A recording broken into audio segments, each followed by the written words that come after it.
Kadang ia datang tanpa pemberitahuan, berdiri di taman bawah apartemen, mengatakan ia hanya ingin melihatku sebentar saja karena rindu.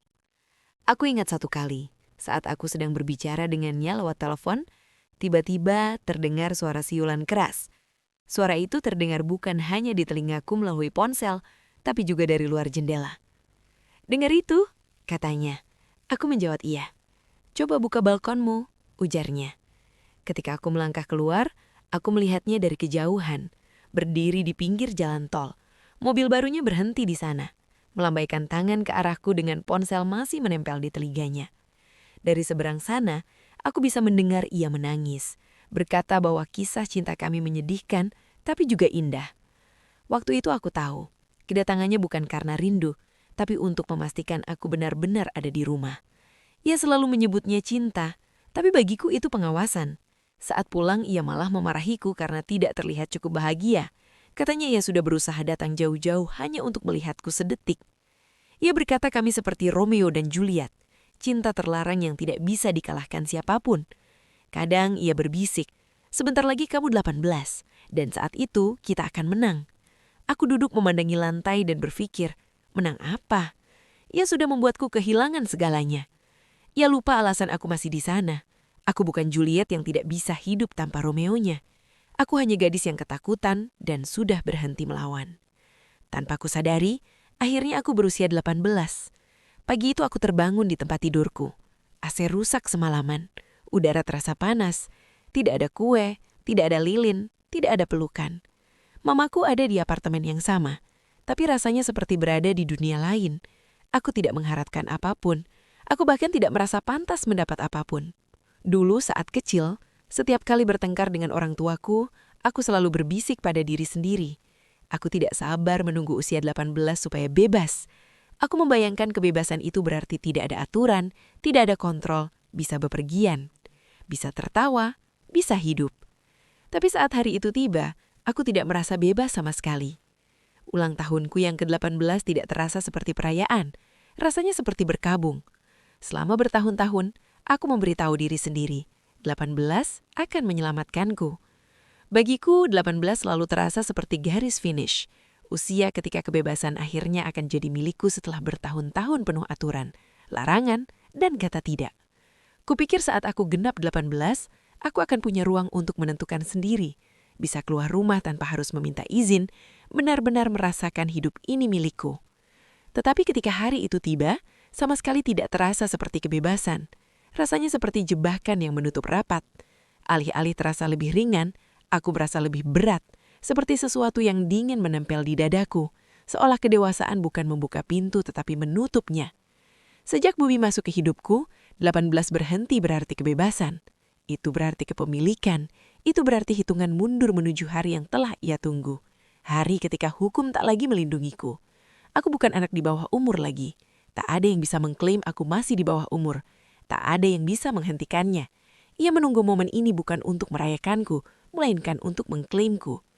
Sebelum hari itu pun, aku sudah berhenti menantikan. Anak-anak seusiaku bicara tentang rencana setelah 18, pesta, perjalanan, kebebasan.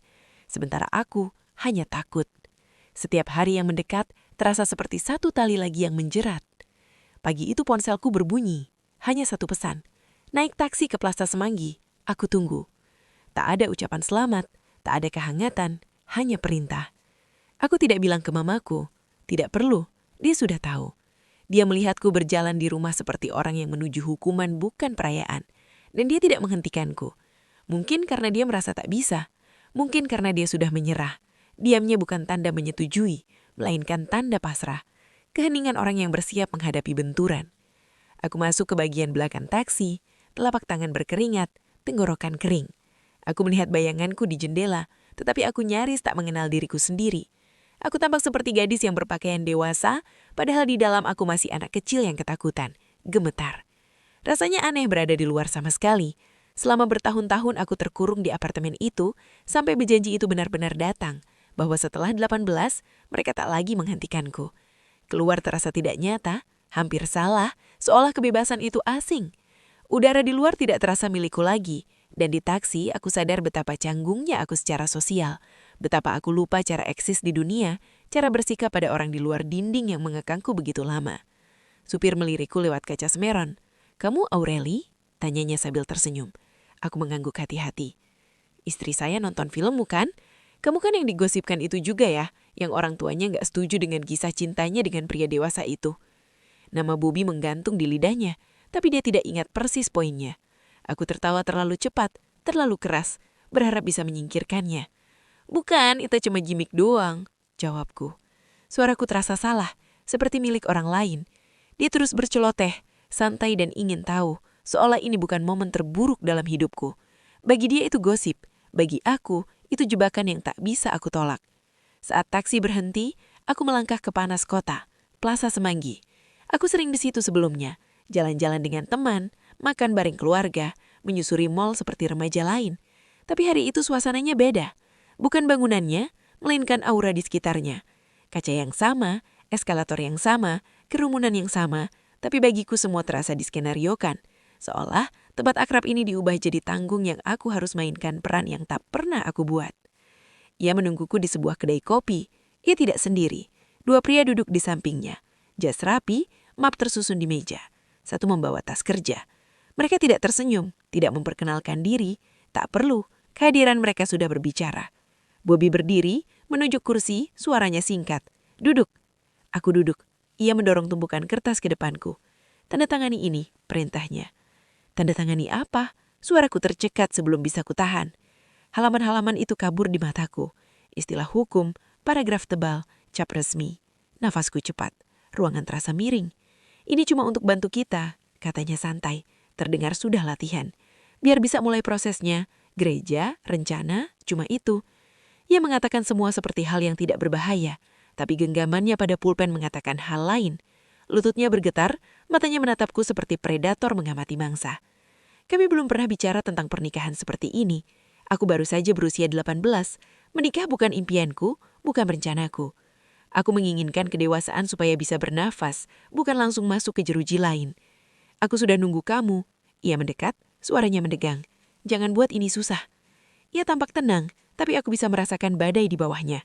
Wajahnya tegang, nadanya rendah dan berbahaya, seolah menantangku untuk menolak. Aku menatap kertas itu, jantung berdebar, pikiran berputar. Tanganku berat di pangkuan. Lalu terlintas sebuah ide. Kubuka ponsel pura-pura seakan bergetar. Kuhadapkan jari ke arahnya, memberi isyarat agar menunggu sebentar. Lalu berdiri perlahan, hati-hati, seolah tak ada yang salah. Lalu aku lari. Aku tidak berpikir. Kaki melesat sebelum otak mengejar. Aku menembus mal, menyusuri toko-toko, menembus kerumunan. Setiap lorong menjadi kabur, ubin berkilau, eskalator berdengung, lampu neon kelip lami samar-samar. Aku tidak lari menuju kebebasan. Aku berputar-putar. Lalu aku dengar, gemerincing logam rantainya, bunyi sandal karat menghentak di lantai. Berat, cepat, mendekat. Panik membuncah. Aku mendorong tubuh lebih kencang, belok ke kunturan lain, paru-paru terbakar, mata mencari tempat menghilang. Kerumunan menipis, aku tersesat ke tempat parkir. Kosong, terbuka, langkah kakiku menggema di beton. Seketika aku berhenti untuk menarik nafas. Saat itulah aku merasakan tangan itu menggenggam lenganku. Kencang, belum kasar, belum. Ia berdiri di depanku, menghalangi jalan, wajahnya dibuat tampak khawatir. "Hei, kenapa kamu lari sayang?" tanyanya sambil lembut, penuh bujukan. Seolah ini bukan menakutkan. Ia menyibak rambutku, suaranya hampir manja. "Aku sayang kamu. Aku cuma butuh rasa aman. Sesuatu yang bilang kamu gak main-main setelah aku menunggu lebih dari 2 tahun. Kata-katanya melilit seperti tali. Kelembutannya sandiwara, tapi genggamannya mengatakan kebenaran. Ia mengencangkan pegangan sedikit. Pandangannya menjadi syarap. "Kamu ingat apa yang akan terjadi kalau kamu membangkang?" Aku mengangguk. Karena aku tahu, ancaman itu, rasa malu itu, bahaya itu. Ia melembut lagi, memiringkan kepala seperti ayah yang kecewa. "Bagus. Oke, kita balik. Gak usah malu. Mereka di sini untuk aku. Bertingkah normal saja. Tenang." Dan akhirnya, aku kembali. Kembali ke meja. Kembali ke mereka. Kembali ke kertas.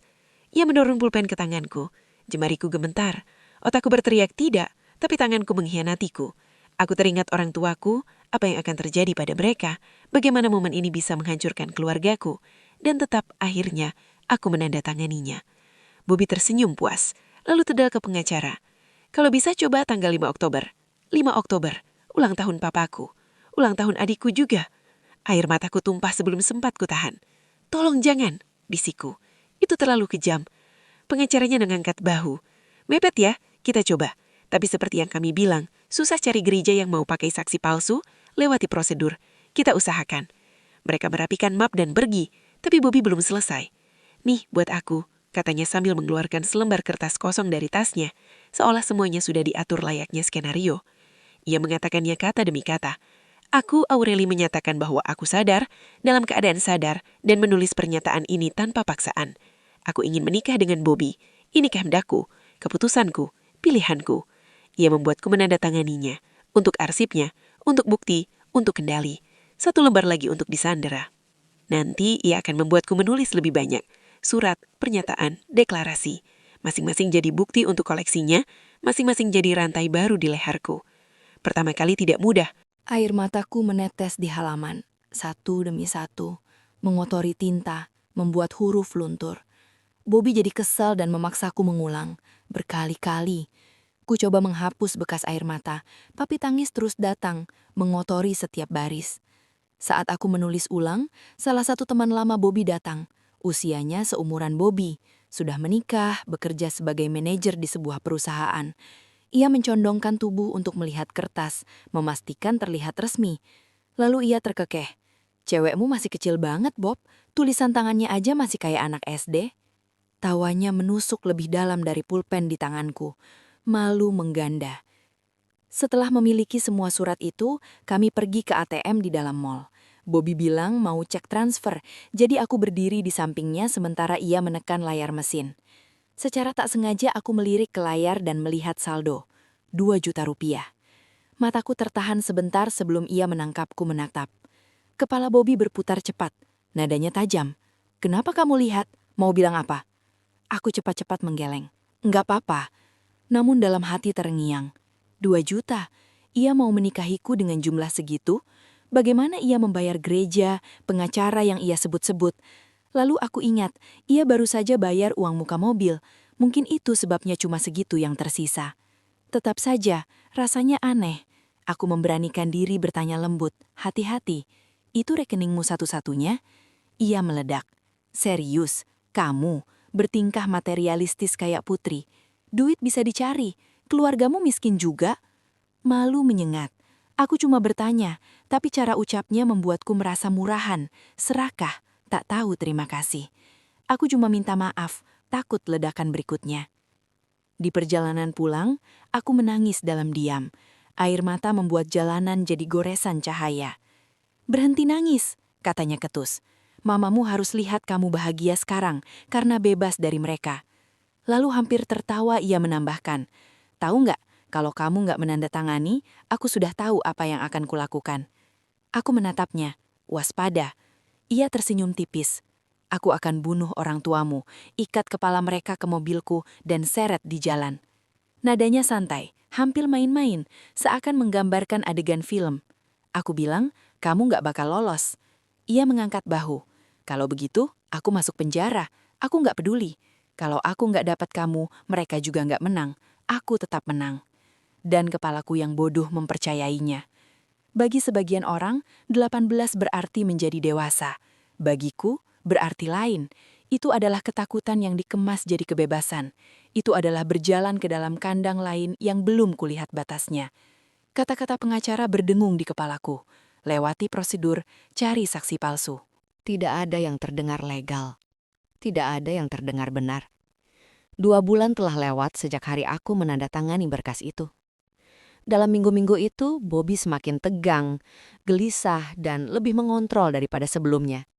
Aku ingat betapa inginnya ia mengadakan pernikahan pada tanggal 5 Oktober, hari ulang tahun ayahku dan adikku Jeremy. Semakin dekat tanggal itu, aku panik. Perutku mual memikirkan ia mengikatku di hari yang seharusnya merayakan 2 orang yang paling kucintai. Rasanya seperti peringatan, seperti ia sedang menajamkan pisau sebelum mengiris. Ketakutan itu mendorongku membuka Google. Tengah malam, ku cari apapun yang terlintas. Langkah-langkah sebelum pernikahan Katolik, bisakah seseorang menikahkanku tanpa persetujuan? Apakah pengakuan dosa termasuk persiapan? Apa yang terjadi jika mempelai perempuan berkata tidak? Aku berpegang pada setiap jawaban. Kubiarkan diriku percaya bahwa pernikahan Katolik butuh persetujuan, pernyataan, kelas, dan prosedur. Pastor harus mendengar aku berkata ya. Kuulangi diriku, berarti aku masih punya kuasa. Kalau sampai saat itu, aku bisa mengatakan semuanya pada pastor, memohon pertolongan, dan mereka akan menghentikannya. Aku lebih percaya gereja daripada kantor perlindungan anak yang dulu gagal melindungiku. Keyakinan kecil itu memberiku sedikit tenang. Tetap saja, pencarian itu menarikku kembali pada satu kenangan yang membuatku tidak nyaman. Beberapa minggu sebelumnya, kami sempat bertengkar lagi. Sudah 2 tahun sejak satu-satunya kencanku dengan Milo, tapi ia masih belum bisa melepaskannya. Ia menangis, bilang aku tidak tahu seberapa parah aku telah menghancurkan hatinya. Bagaimana aku telah menodai hubungan kami dengan orang lain. Katanya itu membuat tekanan darahnya tinggi, bahwa aku sudah terlalu sering berdosa terhadapnya. Lalu ia mengatakan sesuatu yang memuntir perutku. Ia tidak bisa menerima kenyataan bahwa setelah semua yang ia ajarkan, cara memuaskan laki-laki, cara menjadi seperti yang ia mau, orang lain yang akan menikmatinya. Ucapannya terdengar pongah, nyaris jumawa, seolah aku adalah sesuatu yang ia bangun dan miliki. Nada ucapannya bukan sayang atau terluka, melainkan memiliki. Kulitku merinding. Aku diam, terlalu muak untuk merespons, tetapi juga sudah terlalu terbiasa, karena setiap dosa selalu diputar menjadi milikku. Lalu ia berkata, mungkin sudah saatnya aku mengaku dosa di gereja. Kamu belum pernah pengakuan dosa di gereja, kan? Awalnya aku tak tahu harus menjawab apa, tapi gagasan untuk meringankan sedikit saja beban yang kupikul terasa menggoda. Mungkin bukan ide buruk, aku setuju. Sebelum berangkat, ia bilang aku harus mencari surat baptisku dulu untuk bukti bahwa aku sudah dibaptis Katolik agar bisa mengaku dosa. Saat itu tidak terasa aneh, jadi kukirimkan padanya. Hari itu ia menyuruhku memakai baju kantor, blus biru dan rok krem yang kubeli untuk peran sinetron. Ia memaksa rikasan lebih tebal daripada biasanya, padahal hampir selalu ia bilang lebih suka aku tanpa makeup. Aku tidak bertanya. Mungkin ia hanya ingin aku terlihat rapi. Ia mengajakku berkendara jauh ke daerah keluarganya. Sesampainya di sana, kami tidak masuk ke gereja utamanya. Ia menuntunku ke ruang kecil di belakang, kantor pastor. Pastornya duduk di meja, kertas-kertas dijepit di papan. Wajahnya gugup, canggung. Bobby masuk duluan, berbicara dengan pastor sementara aku menunggu di luar. Lalu giliranku. Pastor bertanya apakah aku siap mengaku dosa. Aku kikuk. Aku pikir pengakuan dosa seharusnya di dalam gereja, di bilik, tertutup, seperti di film. Tapi aku duduk. Aku mulai dengan hal-hal kecil dari masa kecil, seperti suka mengarang cerita dan menggoda teman sampai kebablasan. Lalu kuceritakan yang lebih berat. Kataku belakangan ini, aku sering menyakiti orang tuaku. Mataku berkaca-kaca, suaraku merenah. Aku hendak mengatakan, sepertinya aku diperkosa. Tapi Bobby berdehem keras, seperti peringatan agar aku tidak mengatakan hal yang tidak sesuai. Jadi kuubah kalimatku. Aku melakukan perzinaan dengan pacarku. Pastor itu hanya mengangguk. Penanya bergerak di atas kertas, tanpa penghiburan atau bimbingan, seolah ia tidak benar-benar mendengarkan. Selesai dan keluar, Bobby bersandar di dinding sambil merokok semeringai. Ia mendengar semuanya. Ia tahu semuanya. Kenangan itu membuatku gelisah. Jika pengakuan dosa seharusnya membersihkan, pengakuan itu justru membuatku merasa diawasi, bukan diampuni. Setelah kupikir lagi, rasanya itu bukan tentang iman, melainkan bagian dari sesuatu yang sedang Bobby siapkan tanpa sepengetahuanku. Jika itu bagian dari persiapan pernikahan, berarti aku sudah terjebak. Tetapi saat tanggal 5 Oktober datang, tidak terjadi apa-apa. Karena penasaran, kutanya apakah ia mendengar kabar dari pengacara. Bobby mengakui mereka mundur. Mereka meminta uang lebih banyak daripada yang ia punya. Ia bilang aku tidak perlu khawatir. Ia akan cari cara lain. Tuhan tidak akan membiarkan siapapun menghalangi kami. Di dalam hatiku, aku berdoa tidak ada gereja yang setuju. Tidak ada pastor yang berani melanggar aturan. Baru kemudian, setelah pencarian tengah malam itu, muncul cemas yang dingin. Kenapa tidak ada satupun informasi yang mengatakan kamu harus membuktikan baptis untuk bisa mengaku dosa? Untuk apa ia butuh surat baptisku? Beberapa hari kemudian, sinetronku akhirnya selesai. Hari berakhir di lokasi, adegan terakhir, salam perpisahan terakhir. Koperku sudah terisi baju untuk sebulan, naskah dan segala kekacauan hidup di lokasi. Yang kurasakan hanya lega. Lega semuanya selesai. Lega akhirnya bisa pulang. Jujur saja, sejak hari pertama aku sudah kelelahan. Sejak pertama kali syuting, aku merasa tidak punya tempat. Aku bahkan tidak tahu harus duduk di mana. Aku anak baru, wajah baru yang dilempar ke lingkungan yang semua orangnya sudah tahu aturan. Aturan yang tidak ada yang mau menjelaskan. Aku berakhir di sofa ruang tunggu, diam menunggu adegan pertamaku. Aku tidak tahu itu tempatnya dia, tidak ada yang memberitahu. Lalu dia masuk, pemeran utama, bintang yang semua orang mengelilinginya. Ia menatap tepat padaku. Aku berdiri, berusaha sopan, tubuhku bergerak lebih cepat daripada otakku. Aku tersenyum sedikit, gugup dan hormat. Ia tidak membalas senyum, tidak menyapa. Ia mengamataku dari ujung rambut sampai ujung kaki. Seperti ada barang yang tiba-tiba dikirim ke rumahnya tanpa ia pesan. Tak tahu harus bagaimana lagi? Aku duduk kembali. Ia keluar ruangan dan kembali dengan asistennya yang membawa kaleng semprot tisek. Sambil tersenyum, tapi bukan senyum hangat, senyum yang dibuat untuk mempermalukan. Lalu dengan nada manis, ia berkata, "Ups, aku nggak tahu ada yang duduk di sofanya pemeran utama." Tidak ada orang lain, hanya kami bertiga. Si aktris berdiri dekat pintu, tangan terlipat, menonton seperti sutradara yang menikmati adegan, menahan tawa sebelum keluar. Dan tentu saja, akhirnya marah, aku malah merasa bersalah. Aku minta maaf, bilang aku tidak tahu itu sofanya dia. Peruntunan tidak berhenti di situ. Ia menjadi bagian dari setiap hari, menyusup ke momen paling kecil, sampai aku tidak bisa membedakan mana awal dan akhir. Setiap langkah terasa seperti berjalan di atas kaca, menunggu retaknya. Jadi ketika semua selesai, aku lega. Tapi aku juga bangga.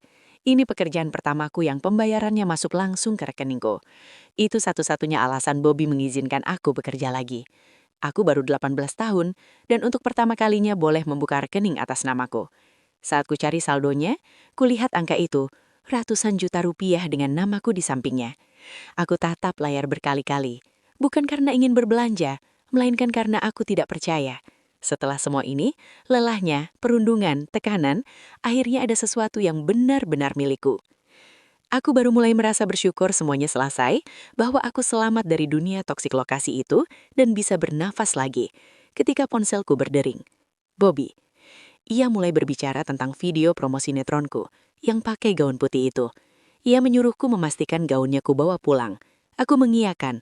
Toh semua bajuku sudah ku kemas. Tapi dalam hati aku bertanya kenapa ia peduli pada gaun itu. Lalu ia berkata, "Bilang ke mamamu kamu gak perlu supir malam ini. Ngomong apa saja.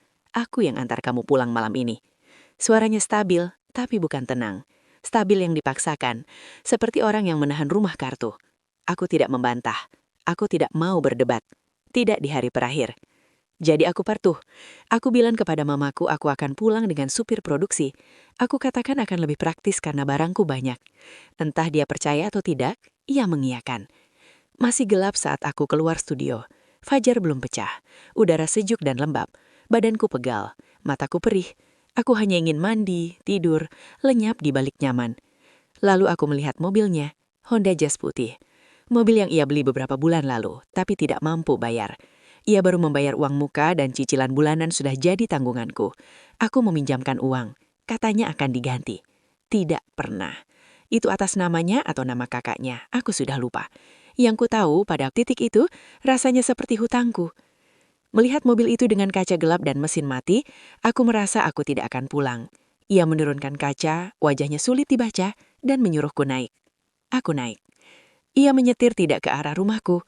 Kutanya kami kemana, ia bilang ke rumahnya. Ayahnya mau bicara soal ide bisnis rental mobil. Itu tidak mustahil, karena ayahnya pernah mengajakku investasi untuk salah satu idenya. Jadi ketika Bobby bilang seperti itu, aku percaya. Aku hanya bertanya apakah harus malam ini, karena aku belum tidur. Tapi wajahnya menegang, dan ia menyuruhku tidur saat itu juga. Jalan makin sunyi. Kota berganti rumah kecil, lalu pepohonan, lalu tanah kosong. Album Alter Bridge menggema dari speaker. Ia ikut bernyanyi untuk In Loving Memory, memaksakan suara seakan bagus. Leher menegang, suara pecar, percaya diri berlebihan tetapi fales. Lebih parah, setengah kata ia telan. Suku kata meleleh jadi satu seperti mulut dipenuhi kelereng. Sebuah pikiran menyeleng ke Pat Rathbone. Bagaimana kalau ia membawaku untuk menikah hari itu? Panik naik. Lalu kulilik ponsel. Hari itu Senin. Itu menenangkan sejenak. Mana ada Orang menikah hari Senin kan? Kulihat keluar, memperhatikan jalan. Memang ke arah rumahnya. Setelah yakin, Atu memejamkan mata dan tidur. Saat terbangun, mobil terparkir di depan gereja. Kecil, tua, dinding krem. Beberapa mobil di dekatnya. Tikus melintas di samping bangunan.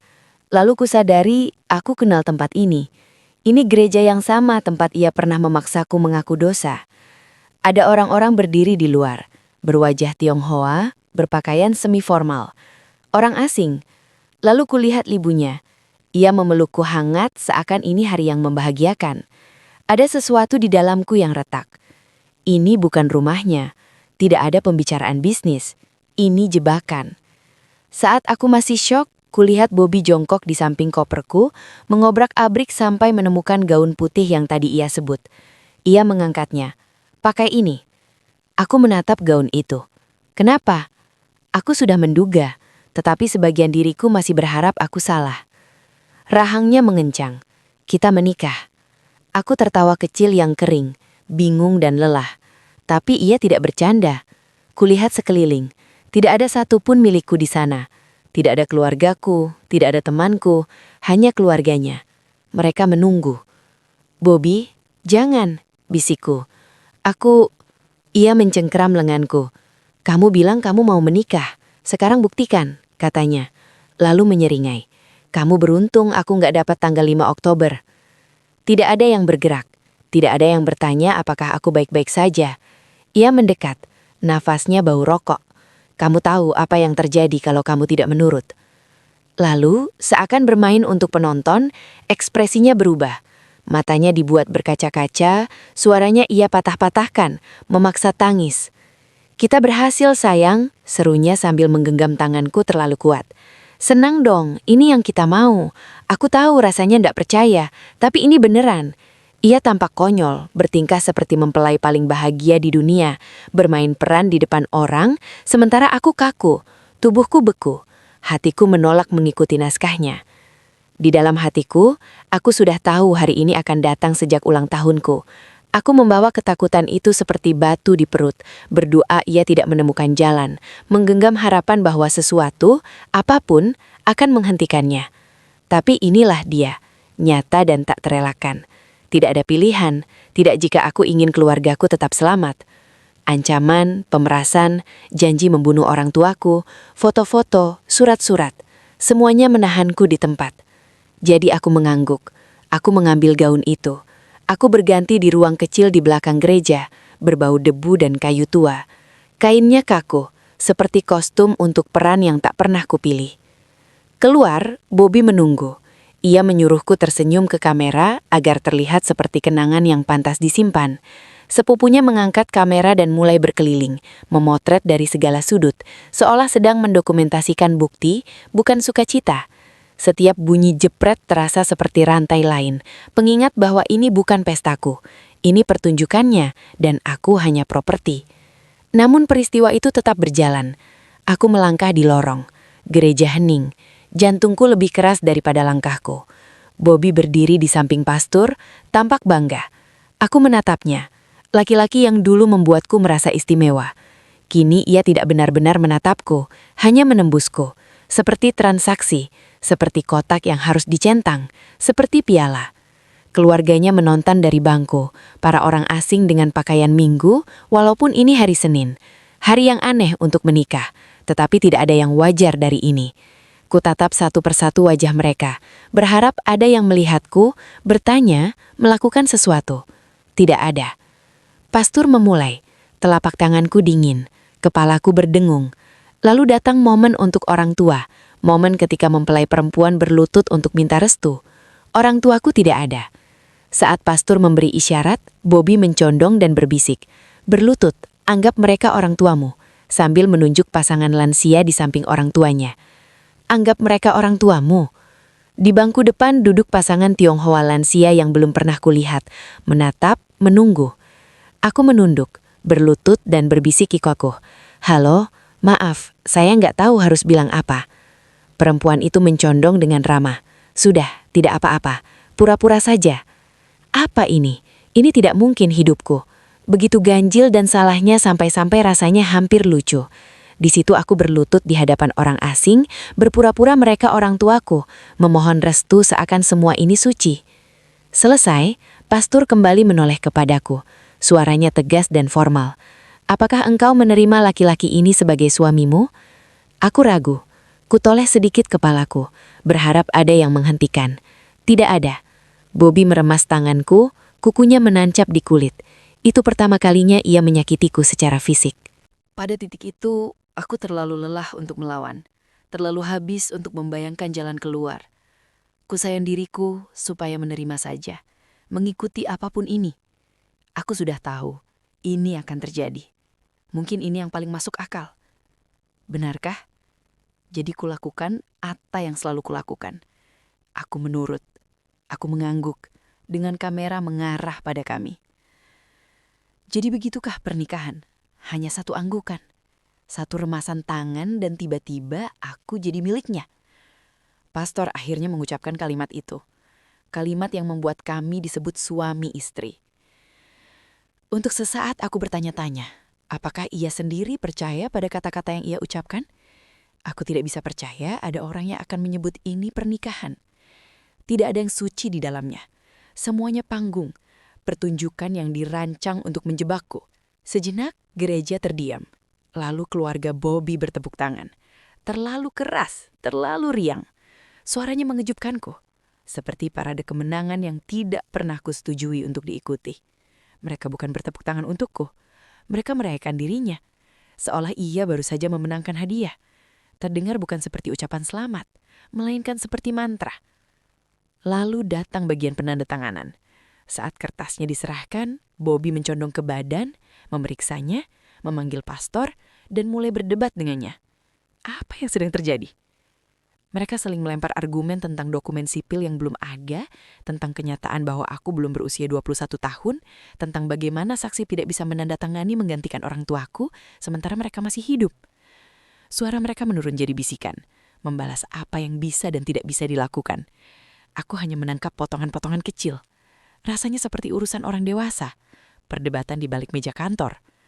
Untuk sesaat aku membiarkan diriku berharap, mungkin pernikahan ini tidak sah, mungkin semua ini bisa dibatalkan. Setelah perdebatan yang terasa lama, ia kembali kepadaku, seolah tidak terjadi apa-apa. Ia mendorong selembar kertas dari gereja ke depanku dan menyuruhku menandatangani. Tanganku gemetar saat kutulis namaku, tanpa berani membaca satu kalimat pun. Kukira sudah selesai, tetapi ia menyuruhku tetap berdiri di situ, pena di tangan. Ia mendekat, pura-pura ikut menandatangani, lalu memanggil keluarganya untuk memotret. Dengan suara pelan, ia berkata, agar aku tersenyum. Mereka berkumpul, memotret kami yang membungkuk di atas kertas seperti sedang merekam adegan penting di film. Semuanya terasa seperti adegan yang tiba-tiba diingat sutradara di detik terakhir. Setelah itu, seluruh keluarganya sudah berbaris rapi, berpose seolah ini hari paling bahagia dalam hidup kami. Orang-orang asing tersenyum padaku dengan antusias, saling menyenggol, berbisik tentang sinetronku. Sebelum sempat menarik nafas, Bobby menarikku ke depan, merangkul bahuku, dan memutarku ke arah kamera. Berdiri di sini, ini keluargamu sekarang, katanya, pelan tapi tegas. Jadi aku berdiri di antara orang-orang yang namanya pun tak ku kenal, tersenyum untuk foto-foto yang tidak pernah kuinginkan, berpura-pura semuanya nyata.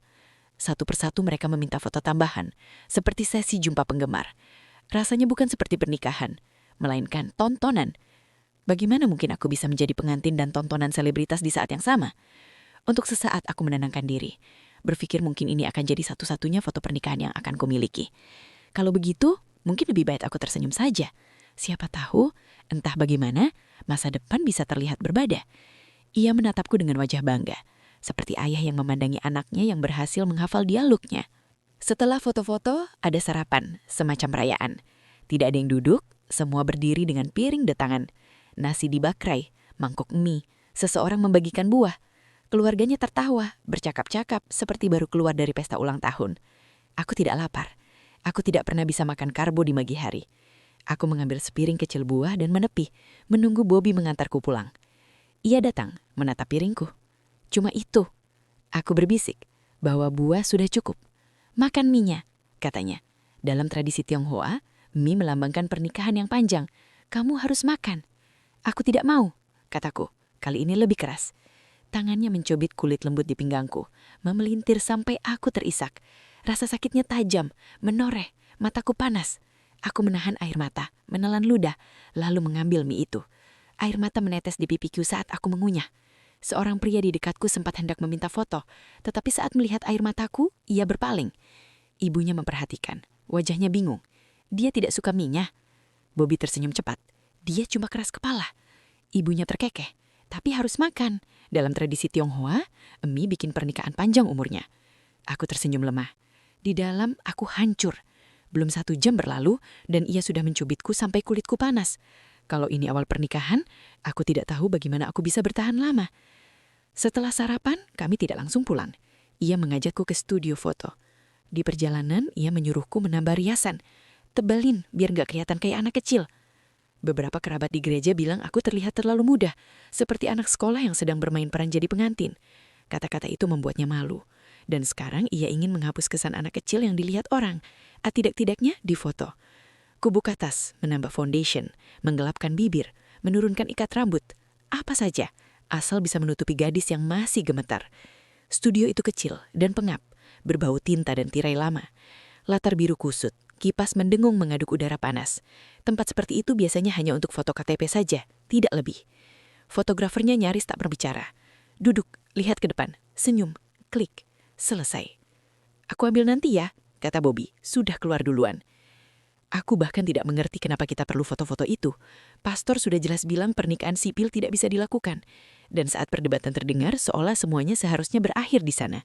Tapi setelah semua itu, Bobby tetap membawaku ke sini. Tetap memaksa foto-foto itu.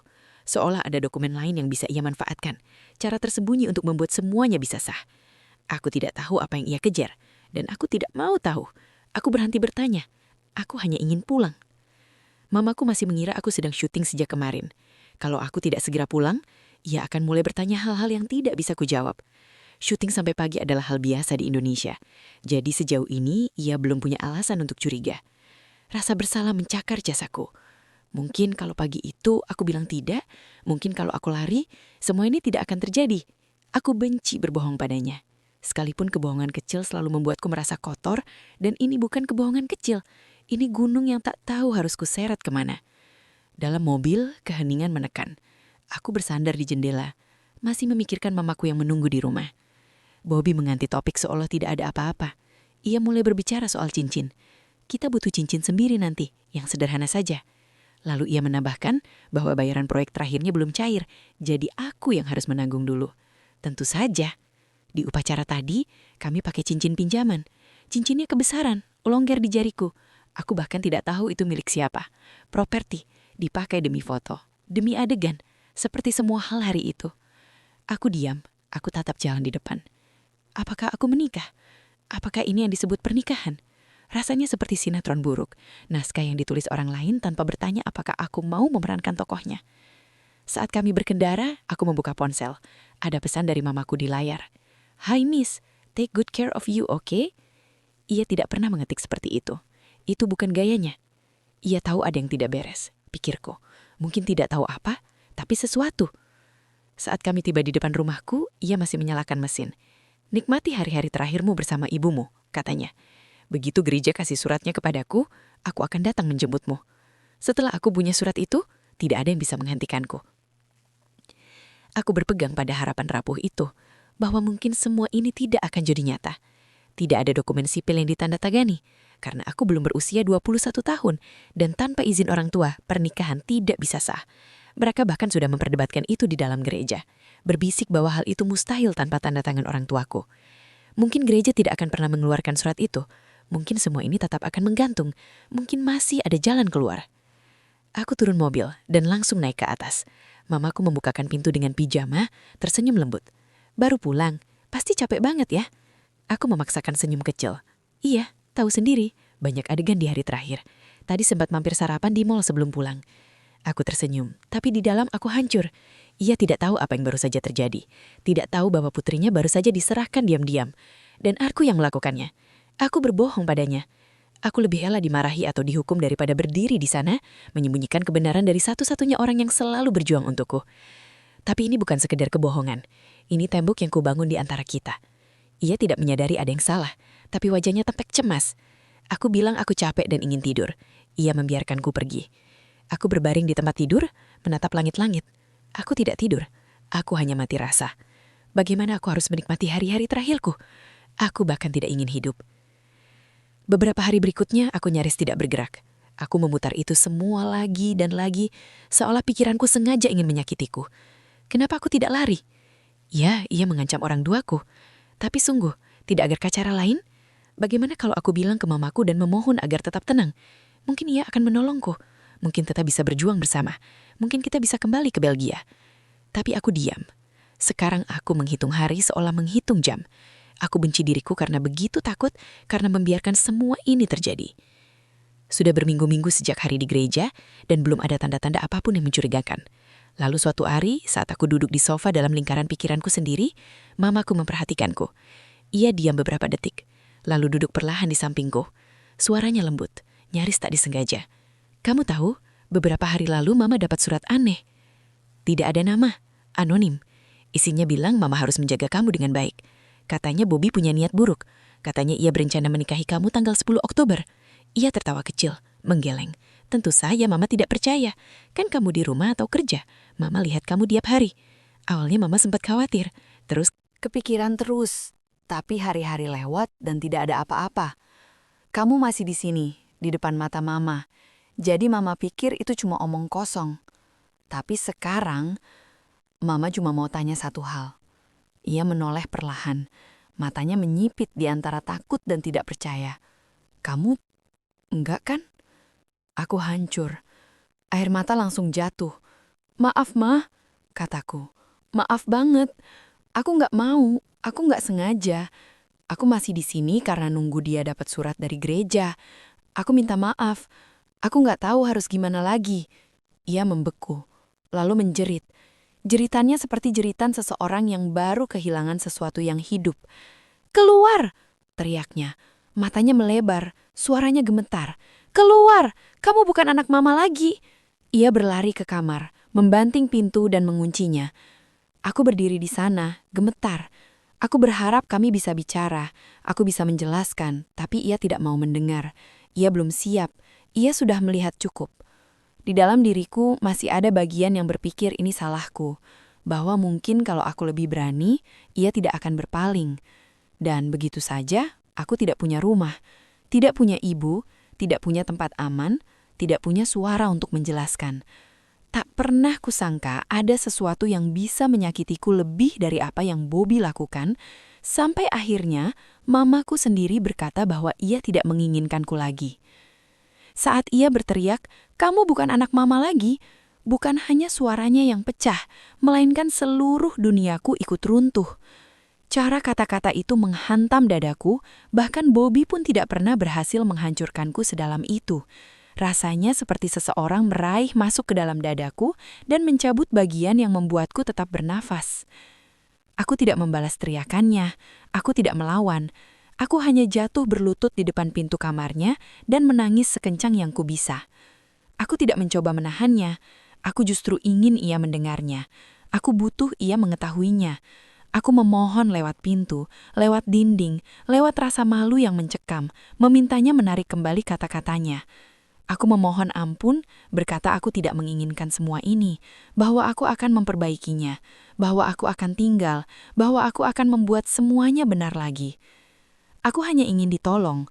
Aku sudah ingin itu sejak lama, tapi aku selalu takut, terpecah antara apa yang seharusnya kulakukan dan apa yang bisa membuatku bertahan. Tetap saja, ia tidak menjawab. Lalu akhirnya suaranya terdengar, jauh dan bergetar.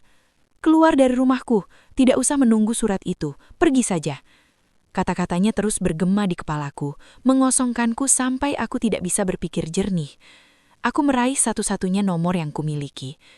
Tidak tahu harus kemana lagi, aku menelpon Bobby. Masih tersengal aku memberitahunya apa yang terjadi. "Mama tahu." Aku tersekak. "Mama tahu semuanya." Responsnya bukan simpati atau kekhawatiran, melainkan kegembiraan. "Serius?" Tanyanya dengan nada senang, seperti baru memenangkan sesuatu. "Jadi mau aku jemput?" Aku menjawab iya. Ia tidak peduli bahwa surat gereja belum siap, atau bahwa semua ini seharusnya tidak terjadi sama sekali. Dia ngusir kamu. Dia bilang apa? Aku diam, tapi ia terus bicara. Tidak apa-apa kalau dia tidak mau kamu lagi. Artinya kamu sepenuhnya milikku. Siapkan barang-barangmu. Aku jemput sekarang. Tunggu aku di lobi. Lalu ia tertawa. Benar-benar tertawa. Yeay, katanya. Seolah ini perayaan. Seolah aku adalah hadiah yang baru ia menangkan. Kegembiraannya membuatku muak, tapi aku terlalu mati rasa untuk berdebat. Aku hanya menuruti satu persatu, langkah demi langkah, masih gemetar, masih sulit bernasas, masih menangis sampai suaraku pecah, sambil terus berpikir, mungkin ini juga salahku. Aku berkemas seperti hantu, hampir tidak melihat apa yang kupilih, hanya memasukkan barang-barang seadanya ke dalam tas, lalu menunggu di bawah, seperti gadis yang menunggu hukuman dijatuhkan. Semua ini tidak seharusnya terjadi sekarang. Aku belum seharusnya pergi.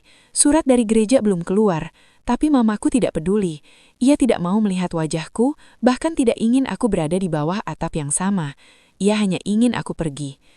Aku menangis sepanjang jalan, di dalam mobil, di jalanan, melewati gerbang rumah orang tuanya.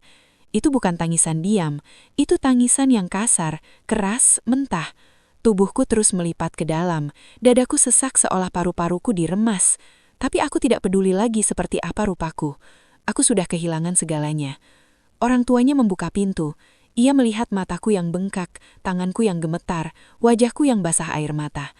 Tapi mereka tidak berkata apa-apa. Mereka hanya berdiri di sana, tidak tahu harus berbuat apa. Aku langsung masuk ke kamar, jatuh di atas kasur, dan menangis lagi. Malam itu aku tidak tidur. Aku tidak bisa. Sebagai gantinya, aku membuka ponselku dan mulai mengirim pesan kepada mamaku, berulang-ulang. Aku tidak peduli kalau ia tidak membalas. Aku hanya terus mengirim, seolah setiap pesan adalah benang yang kucoba ikat kembali ke hatinya.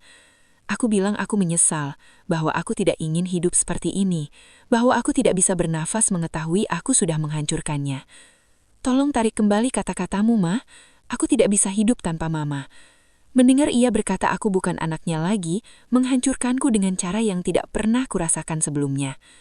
Aku memohon, seperti anak kecil yang memohon agar hidupnya diselamatkan. Selama 3 hari, aku tidak berhenti. Pagi, siang, malam, aku terus mengetik, berharap, memohon, berdoa. Aku tidak tahu apakah ia membacanya, tapi aku harus terus mencoba. Sampai akhirnya ia membalas. Ia bilang ia minta maaf, bahwa ia tidak bermaksud begitu, bahwa aku akan selalu menjadi anaknya. Dan saat itu juga, aku bisa bernafas kembali, tidak sepenuhnya, tapi cukup untuk bertahan hidup. Bobby menyadari perubahanku, dan ia tidak suka. Saat aku hancur, diam, tanpa siapapun, ia tenang, ia tersenyum, ia berkuasa. Tapi saat aku mulai punya sedikit saja koneksi kembali dengan mamaku, ia mulai tegang, dingin. Dia bukan ibu yang baik. Ibu yang benar tidak akan melakukan itu pada anaknya. Dia cuma mau kamu kalau kamu bisa cari uang lagi. Dia mau milikmu. Itu sebabnya dia pura-pura sayang lagi.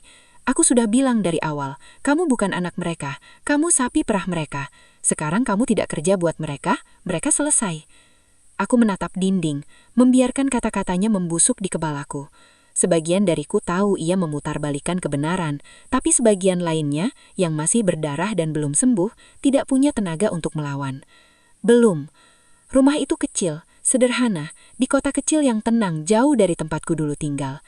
Bukan hanya Bobby dan orang tuanya, ada juga kakak perempuannya, suaminya, anak mereka yang masih balita, dan 1 asisten rumah tangga yang sudah tinggal di sana. 7 orang sudah cukup padat, dan kini aku menjadi yang ke-8. Meski penuh, rumah itu tidak seramai yang kubayangkan. Semua sibuk dengan urusannya masing-masing. Ayas Bobby pendiam dan sederhana, tipe pria yang tidak banyak bicara dan tidak menuntut apa-apa. Kakaknya sibuk dengan keluarga kecilnya, sering terdengar bertengkar pelan dengan suaminya, tapi mereka tidak pernah ikut campur urusanku dengan Bobby. Asisten rumah tangga itu lembut dan sopan, sudah tua, dan terlalu baik untuk rumah yang seperti ini. Kadang-kadang aku melihatnya mengusap bangkunya yang sakit sambil bergumam tentang gajinya yang terlambat dibayar. Hatiku hancur melihatnya masih bekerja di usia seperti itu, seperti arwah kelelahan yang berkeliaran di rumah itu. Jujur, satu-satunya yang terasa aneh hanyalah ibu Bobby. Tubuhnya kecil dan menua, tapi ada sesuatu yang terasa dibuat-buat, seolah setiap gerakannya dipentaskan bahkan tidak ada yang menonton. cara ia bicara, cara ia bergerak, semua terasa seperti akting. Ia mengingatkanku pada ibu tiri Cinderella, hanya saja ini bukan rumah mewah, ini rumah sempit di pinggiran kota dan tidak ada pangeran yang akan menyelamatkanku. Hari-hari mulai kabur, melebur satu sama lain. Itulah saat rutinitas dimulai dan bersamanya urusan-urusan. Aku tidak terbiasa tinggal dengan orang asing, tidak terbiasa bangun pagi dan langsung melihat wajah-wajah yang tak kukenal, dan aku jelas tidak terbiasa tersenyum saat aku ingin mati di dalam. Tetap saja, aku berpegang pada satu harapan kecil, bahwa sekarang mamaku sudah memaafkanku, mungkin aku bisa menemuinya lagi, walau sebentar. Jadi aku bertanya, pelan, hati-hati, aku boleh ketemu mama? Dia tertawa. Serius? Berapa lama mereka menjauhkan kamu dari aku, hah? Berapa bulan mereka sembunyikan aku seolah aku kriminal? Aku diam. Aku tidak tahu harus bilang apa. Ia mendekat, suaranya rendah dan tajam. Sekarang giliran mereka. Air mataku jatuh. Tapi itu tidak adil, bisikku. Kenapa aku yang terus dihukum? Dia mengangkat bahu. Mereka yang memulai, lalu suaranya melunak, seolah memberi ampunan. Suatu hari nanti, kalau kamu jadi anak baik, kalau kamu patuh, mungkin suatu hari kamu akan mendapatkannya. Jadi aku mencoba. Aku ingin membuktikan bahwa aku anak baik. Aku ingin ia melihatnya. Aku ingin semua orang di rumah itu melihatnya. Mungkin kalau aku melakukan semuanya dengan benar, ia akan mengizinkanku menemui mamaku lagi. Mungkin kalau aku berguna, aku bisa mendapatkan kembali hak untuk melihat mamaku sendiri. Aku belajar membuat kopi untuk Bobby, lalu mengepel lantai dengan tangan, karena katanya hanya begitu caranya agar benar-benar bersih. Aku juga mencuci pakaiannya dengan tangan, karena mesin cuci rusak. Nasibku memang begitu. Aku masih ingat, pada pertama kali kulakukannya, tanganku berdenyut-denyut berjam-jam, sakit sampai ke tulang. Setiap gerakan terasa berat, tapi aku berkata pada diriku untuk terus bertahan, karena mungkin ini jalanku kembali. Mungkin kalau aku cukup baik sebagai istri, aku bisa melihat mamaku lagi. Saat ibunya melihatku kesulitan, ia tersenyum dan berkata, "Nanti kamu terbiasa, kamu harus belajar jadi istri yang baik. Lagi pula pembantu kami sudah tua, dia butuh istirahat." Aku ingat berpikir, maksudnya apa? Apa aku disuruh menggantikan asisten rumah tangga? Tapi Memang benar, asisten rumah tangga itu sudah tua. Hampir setiap hari kulihat ia menunduk di meja setrika, tertidur di tengah pekerjaan karena terlalu lelah untuk tetap sadar. Ia jarang bicara, hanya berpindah dari satu tugas ke tugas lain, tubuhnya bergerak otomatis, seolah rumah ini juga sudah menguras jiwanya. Awalnya aku hanya mencuci pakaian Bobby dan punyaku. Tapi kemudian ada yang menambah beberapa potong baju. Tolong sekalian ya. Hari lain, ini juga kalau tidak keberatan. Sebelum kusadari, aku sudah mencuci pakaian orang tuanya juga. Untungnya kakaknya masih punya sopan santun untuk mencuci baju keluarganya sendiri di tempat lain. Itu satu-satunya kebaikan kecil di rumah yang semakin hari semakin membebani bahuku. Asisten rumah tangga itu masih ada, tapi tugasnya makin sedikit. Sekarang ia hanya menyetrika. Sisanya mencuci, melipat, membersihkan. Entah sejak kapan semua jadi tanggung jawabku. Seiring tugasku bertambah, tubuhku mulai menyerah. Saat pertama kali aku tiba di rumah Bobby, aku sedang haid. Awalnya kupikir wajar, datang tepat waktu. Tapi hari-hari berlalu dan tidak berhenti. Darahnya terus keluar. Aku tidak merasa sakit, hanya bingung. Setiap pagi aku bangun berharap akan selesai, tapi tidak pernah. Hari demi hari pendarahan itu terus berlanjut. Aku berusaha mengabaikannya, berkata pada diri sendiri bahwa sebentar lagi akan berhenti. Tapi kekhawatiran kecil mulai tumbuh di belakang pikiranku. Aku merasa pusing, lemah, seolah tubuhku tidak sempat pulih. Tetap saja, aku tidak bilang apa-apa. Aku tidak tahu harus bagaimana. Jadi aku terus bergerak, tersenyum saat harus, membersihkan, melipat, menyajikan kopi untuk Bobby seolah semuanya baik-baik saja. Sambil diam-diam bertanya, kenapa aku belum juga berhenti berdarah. 2 minggu kemudian, Bobby mulai kesal. "Kamu masih aja berdarah?" Tanyanya mengernyit. Bukan karena khawatir, tapi karena terganggu. Seolah rasa sakitku adalah ketidakpatuhan tubuhku padanya. Aku berpegang pada apapun yang bisa mengingatkanku pada kasih, bahkan jika hanya berupa kata-kata di layar. Setiap malam sebelum tidur, aku membaca ulang pesan mamaku. Kamu akan selalu jadi anak mama. Entah sudah berapa kali ku baca, mungkin 100 kali. Menggenggamnya seperti bukti bahwa ia masih mencintaiku. Tapi setiap pagi saat aku buka mata dan melihat Bobby di sampingku, tubuhku kaku. Setiap kali aku lupa di mana aku berada, lupa dengan siapa aku tidur, jantungku tersentak sebelum pikiranku menyusul. Oh, ya. Tubuhku tidak pernah terbiasa bangun dengan dia di sampingku, dan kurasa tidak akan pernah bisa. Itu berlangsung minggu-minggu. Setiap kali aku tersentak bangun, Bobby makin kesal. Ia menghela nafas, memutar mata, bergumam. Masih aja. Kamu yakin ini bukan cari perhatian?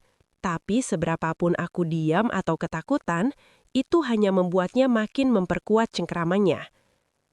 Di antara semuanya, aku terus menunggu saat di mana ia akan berkata aku sudah cukup baik, bahwa aku boleh ketemu mamaku.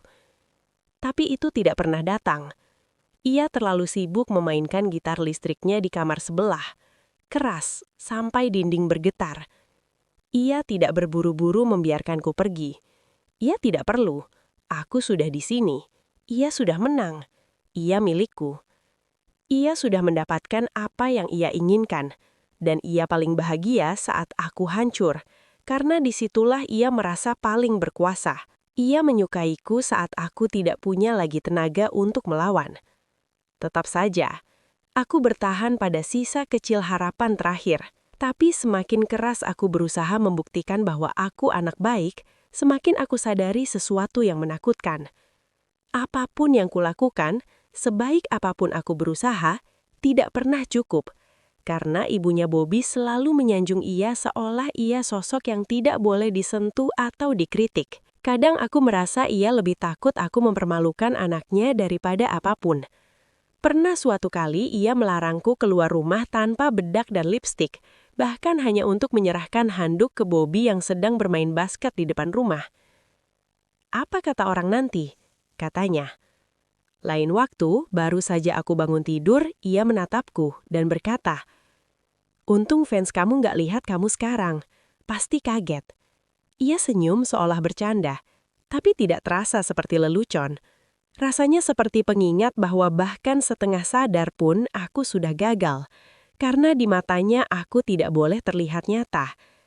Di dunianya ini bukan tentangku, ini selalu tentang ia, tentang menjaga citra anak lelakinya. Suatu sore saat tamu datang, ia tiba-tiba mengambil pel dan mulai mengepel lagi tepat setelah aku melakukannya. Ia tidak berkata apa-apa. Ia hanya mengepel pelan, sengaja, di depan tamu-tamu itu. Aku merasa malu. Yakin mereka mengira aku tidak melakukan apa-apa, sementara perempuan tua itu bekerja sendirian. Pelan aku bertanya, "Kenapa dipel lagi? Tadi pagi aku sudah bersihin." Ia senyum dan berkata, "Oh ya, nggak kelihatan kok." Padahal ia melihat aku melakukannya pagi itu. Senyumnya sudah cukup menjelaskan semuanya. Ternyata bukan hanya Bobby yang ingin membuatku kecil. Saat itulah aku sadar mimpi burukku baru saja dimulai. 2 bulan berlalu. 2 bulan darah yang menolak berhenti. 2 bulan hanya di dalam rumah, tidak kemana-mana. Setiap hari Bobby menelpon pastor, mendesak soal surat yang entah kenapa belum juga keluar. Ia memastikan aku tidak punya rencana kabur, tidak ada kesempatan menghilang. Karena sampai surat itu ada di tangannya, ia selalu curiga aku akan lepas. Tapi aku sudah pasrah. Apalagi yang bisa aku lakukan? Aku sudah menikah, meskipun pernikahannya seperti itu adanya. Tidak ada alasan lari, tidak ada pelarian yang sepadan dengan resikonya. Mamaku juga mengerti. Ia tahu aku belum bisa kembali padanya. Setiap pagi aku bangun di rumah yang tak terasa milikku. Di antara orang-orang yang nyaris tidak kukenal, melakukan pekerjaan yang tidak pernah kusetujui. Dan karena Bobby tahu aku berjalan di atas kulit telur, melakukan segala yang bisa aku lakukan demi mendapatkan izinnya untuk bertemu mamaku, ia memanfaatkannya. Ia makin mengatur, makin ceroboh dalam kekejamannya. Kalau aku tidak melakukan sesuatu tepat seperti maunya, ia meledak. Pernah aku lupa menutup botol baby oil. Ia melihatnya di wastafel tanpa tutup. Lalu tanpa kata melempar sesuatu dan berteriak begitu keras sampai tubuhku menegang. Lain kali giliran laptopku. Ia mengangkatnya, memiringkan layar ke arah cahaya dan melihat satu sidik jari. Itu saja cukup. Ia membantingnya, dan suaranya naik lagi, seolah kesalahanku adalah pengkhianatan. Seberapapun aku berusaha, tidak pernah cukup. Selalu ada celah, selalu ada salah, selalu ada kegagalan yang ia temukan. Selama itu, gitarnya bergema menembus dinding. Suaranya sumbang, menyebar seperti jamur. Sementara satu kalimat dari mamaku terus berdenyut di kepalaku seperti detak jantung yang kujaga agar tetap hidup. Kamu akan selalu jadi anak mama. Aku berpegang pada kata-kata itu seperti oksigen. Tapi aku masih belum diizinkan menemuinya. Setiap kali aku bertanya pada Bobby, pelan dan hati-hati, seperti mendekati binatang liar, ia menjadi dingin. Bukan marah, tapi berbahaya dengan cara yang sunyi. Dulu kamu pernah minta sesering itu ke mamamu waktu mau ketemu aku, katanya. Lalu ia tertawa kecil tapi matanya tidak ikut tertawa. Kalau kamu terus mendesak, aku malah tidak ingin mengizinkan. Fokus saja jadi anak baik. Aku yang tentukan kapan kamu siap. Kamu harus pantas dan sabar. Jadi aku menunggu dan aku berdarah. Pendarahannya tidak deras, tapi tidak berhenti. Cukup untuk membuatku lemah, pusing, terlepas dari tubuhku sendiri. Kebanyakan hari rasanya aku mengambang. Tubuh bergerak menjalani rutinitas, sementara sisanya tenggelam ke tempat yang dalam dan tidak terjangkau. Aku mencoba menyembunyikan wajahku yang makin pucat. Makanan tidak membantu. Di rumah itu tidak ada yang makan daging segar. Katanya terlalu mahal. Setiap hari menunya sama, daging babi kalengan. Awalnya lumayan, bahkan menenangkan, tetapi lama-lama baunya saja membuatku mual. Nafsu makan hilang, makanan tidak masuk, dan tidak lama berat badanku turun. Aku tetap tersenyum saat menyodorkan kopi. Aku mengangguk ketika ia menyuruhku mengepel lantai jam 6 pagi agar ubin berkilau saat ia bangun. Aku tidak membiarkan siapapun melihat betapa lambat gerakku, betapa sering aku harus duduk. Aku tidak mau ada pertanyaan. Sampai suatu pagi, aku berdiri terlalu cepat dan semuanya gelap. Aku meraih meja, pandangan berputar, nyaris ambruk. Ibunya melihat, panik memanggil Bobby. Aku berusaha menjelaskan. Aku kurang makan, aku berdiri terlalu cepat, tetapi ia tidak menyerah. Jadi aku bilang soal pendarahan itu, bahwa sampai sekarang belum berhenti. Wajahnya ngeri. Bagaimana kalau nanti tidak bisa punya anak? Itu pikiran pertamanya. Bukan bahwa aku mungkin sakit, bukan bahwa aku butuh bantuan, tetapi bahwa aku mungkin gagal memberinya cucu. Tubuhku runtuh di depannya, dan yang ia lihat hanya rahim. Malam itu ia bilang pada Bobby, aku harus ke dokter secepatnya. Keesokan harinya, saat aku bersiap, Bobby berdiri, menutup pintu kamar. Tangan terlipat. Biar aku lihat, katanya. Lihat apa? Pembalutmu. Aku mau lihat. Apa? Aku bingung. Ia mendesah jengkel. Aku cuma mau pastikan kamu tidak bohong. Aku tidak mau buang bensin hanya untuk dengar dokter bilang kamu ngarang. Kamu pintar soal itu. Panas naik ke dadaku. Kamu pikir aku bohong? Ia mengangkat bahu. Kamu selalu kebetulan berdarah saat aku mau sesuatu. Aku tidak bilang kamu bohong. Aku bilang kebetulan. Kebetulan. Begitu katanya. Seolah sakitku, tubuhku, ketakutanku hanya trik yang harus dicurigai dan diperiksa. Ini pertama kalinya ia menuntut melihatnya langsung. Sebelumnya aku pernah memergokinya membuka pembalut bekas dari tempat sampah. Tetapi tidak seperti ini. Tidak berhadapan. Aku ingin berteriak. Tapi tidak. Aku tetap diam.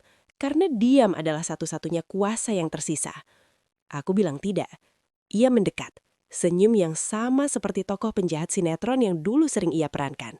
Peran yang merembes ke hidup nyata. Jika tidak ada yang disembunyikan, ya tunjukkan, katanya. Aku ragu. Lalu kutunjukkan. Ia melihat tanpa sepatah kata. Tidak ada permintaan maaf, tidak ada rasa bersalah, bahkan tidak ada kikuk. Ia mengambil kunci, seolah semua ini remeh. Kita berangkat, ujarnya. Dan selesai, seperti menambah satu urusan di daftar tugas. Kami tidak bicara di mobil. Saat sampai di klinik, aku sudah mati rasa. Tempatnya kecil, sunyi. Dokternya perempuan parubaya dengan mata lembut dan suara pelan. Ia bertanya hal-hal yang belum siap kujawab. Soal siklus, soal nyeri, soal stres. Air mataku naik sebelum sempat kutahan. Ia memeriksa singkat, tidak ada temuan fisik. Ini bisa terjadi, katanya lembut. Saat seseorang berada dalam stres emosional berat, hormon bisa kacau. Tubuh bisa bereaksi dengan cara yang tidak kamu duga. Pendarahan ini cara tubuh menyalakan alarm. Lalu ia menatap mataku dan mengatakan satu hal yang tidak pernah kukira akan kudengar. Yang penting sekarang adalah istirahat. Buat dia nyaman, tenangkan suasana, nanti tubuhnya akan menemukan jalan kembali. Aku ingin percaya semua bisa sesederhana itu. Kalimat dokter itu menggantung di dalam diriku. Rapuh namun menenangkan. Bobby justru menepisnya. Dalam perjalanan pulang, aku menatap jalanan yang melintas. Terlalu lelah untuk bicara. Aku ingin percaya. Sekarang setelah ia tahu aku tidak bohong, ia akan melunak. Mungkin ia akan mengerti. Tapi Bobby tidak terlihat lega. Ia justru kesal. Ya sudah, setidaknya kamu tidak sekarat. Atau lebih parah, mandul. Aku diam. Ia melirikku. Mungkin kalau kamu syuting lagi, kamu bakal senyang. Sekalian bantu keluarga. Uang dari sinetron terakhirmu juga sudah hampir habis. Itu bayaran dari sinetron pertamaku, yang masuk ke rekening pribadiku, tetapi sudah habis karena aku transfer ke Bobby untuk kebutuhannya dan keluarganya. Katanya karena kami suami istri, uangku adalah uangnya juga. Ia tidak suka aku punya apa-apa yang terpisah. Aku tetap diam, jalan di depan kabur, dan rasanya aku makin kecil setiap ia bicara. Malam itu aku duduk sendiri di pinggir randang, lututku peluk.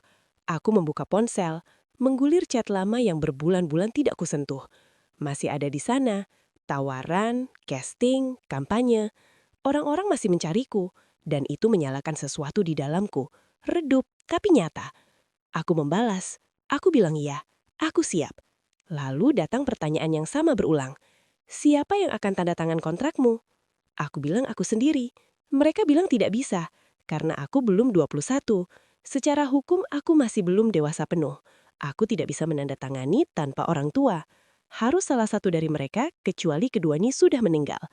Baru setelah 21 aku bisa sendiri. Dan Bobby bukan salah satu mereka. Ia bahkan tidak punya bukti tertulis bahwa ia suamiku. Yang bisa ia tunjuk hanya foto-foto hari bahagia versi mereka. Dan itu tidak cukup. Ia marah. Aku suamimu di hadapan Kristus, teriaknya. Mereka seharusnya melihat kamu sekarang tinggal sama siapa. Kurang apa lagi? Tetapi hukum tidak peduli pada upacara tanpa saksi resmi. Di atas kertas aku masih lajang. Dan di atas kertas hanya orang tuaku yang bisa mewakili. Ia menelpon sana-sini, mencari celah. Tidak ada. Lalu ia menoleh kepadaku dan mengatakan seolah tidak penting. Baik, kita ke rumah mamamu. Kamu minta dia tanda tangan. Jantungku berhenti sejenak. Serius, bisikku. Ia tersenyum. Ya, tapi ingat tujuanmu. Kamu ke sana untuk minta tanda tangan. Aku tidak peduli alasannya. Aku hanya ingin mentebu. Itu bulan Februari. Pertama kalinya dalam berbulan-bulan aku diizinkan mentemu mamaku lagi. Sehari sebelumnya aku mengirim pesan. Ma, bisa masak daging yang enak. Hanya itu saja. Aku tidak menjelaskan apa-apa. Aku tidak bilang betapa aku merindukannya. Betapa aku muak makan kalengan setiap hari. Betapa berbulan-bulan aku tidak menyentuh yang segar. Aku tidak bilang aku memimpikannya. Hanya satu permintaan kecil. Kalau ia tahu alasannya, ia akan sedih. Karena sejak kecil ia selalu ingin memberiku yang terbaik. Ketika aku melangkah masuk apartemen dan mencium aromanya dari dapur, rasanya tidak bisa dijelaskan. Melihat mamaku lagi, menghirup wangi masakannya setelah begitu lama, Aku belum sampai setengah ruangan, air mata sudah jatuh. Ia membuka tangan, dan aku berlari memeluknya seperti anak kecil, seperti aku berusia 5 tahun tersesat di Brussels dan menangis mencari rumah. Ia merengkuh aku, dan aku runtuh di pelukannya. Meminta maaf, bilang aku tidak pernah menyakitinya, bilang aku merindukannya setiap hari. Ia menepuk aku pelan dan berbisik, "Yang penting kamu bahagia. Mama ikut bahagia." Aku ingin berteriak, "Aku tidak bahagia." Aku ingin bilang, "Aku tidak merasa aman." Tapi aku tidak berani menghilangkan dia lagi. Jadi aku tersenyum. Aku mengangguk. Aku bilang aku bahagia. Aku rindu syuting. Aku ingin kerja lagi. Dan ia percaya, sebagian karena memang benar. Ia menandatangani kontraknya. Tetapi setelah kami ganti nomor rekening, Bobby sempat mencoba mencantumkan rekeningnya. Namun kami ubah ke punyaku. Ia tidak protes. Toh uangnya tetap akan kutransfer ke dia. Begitu saja. Aku bergabung di sinetron baru berjudul Magic. Namanya terdengar ironis, tidak ada yang terasa seperti keajaiban, tetapi mungkin ini awal dari sesuatu yang lebih baik. Memulai Magic seperti lahir baru, walau Bobby masih mengikutiku kemana-mana, walau aku tetap harus menghampirinya di jeda adegan, walau ia tidak membiarkan aku terlalu dekat dengan pemain lain, akhirnya ada sesuatu lagi yang rasanya milikku. Pemerannya muda, seumurku, mereka mudah tertawa, mereka tidak tahu apa yang kualami. Lalu suatu hari, begitu saja pendarahannya berhenti. Seharusnya itu melegakan, tetapi aku justru takut. Karena sekarang aku tidak punya alasan, tidak punya tameng, tidak punya alasan menolak saat ia menginginkan sesuatu. Tubuhku tidak rusak, artinya tersedia lagi. Tetapi aku tidak bisa membiarkan ia menyentuhku. Aku tidak merasa apa-apa, bukan benci, hanya kosong yang menakutkan. Jadi beginilah caraku. Setiap malam sebelum tidur, aku ke kamar mandi dan membuka pembalut baru. Aku meneteskan saus tomat di bagian tengah, menambah kecap asin agar warnanya pas. 2 botol kecil kusimpan di dalam tangki kloset, bagian yang bisa diangkat dan ditutup, supaya tidak ada yang tahu. Aku jadi mahir, cukup untuk menipunya beberapa waktu. Aku taruh tisu di atasnya agar tidak menyentuhku, tapi percuma. Keasamannya menembus tisu dan membuat kulitku perih. Kulitku gatal, memerah, lecet, setiap langkah membuatku meringis. Aku memilih rasa sakit itu, karena rasa sakit itu masih lebih mudah daripada membayangkan ia menyentuhku. Suatu malam setelah syuting panjang, aku pulang masih dengan seragam sekolah dari lokasi. Aku belum sempat berganti, baru hendak bersih-bersih ketika Bobby bertanya, "Masih berdarah?" Aku mengangguk. "Iya." Aku membalikan badan, pura-pura sibuk, berharap ia tidak berhenti. Tapi ia belum selesai. Biar aku lihat. Perutku serasa jatuh. Aku ragu, dan pada detik itu juga,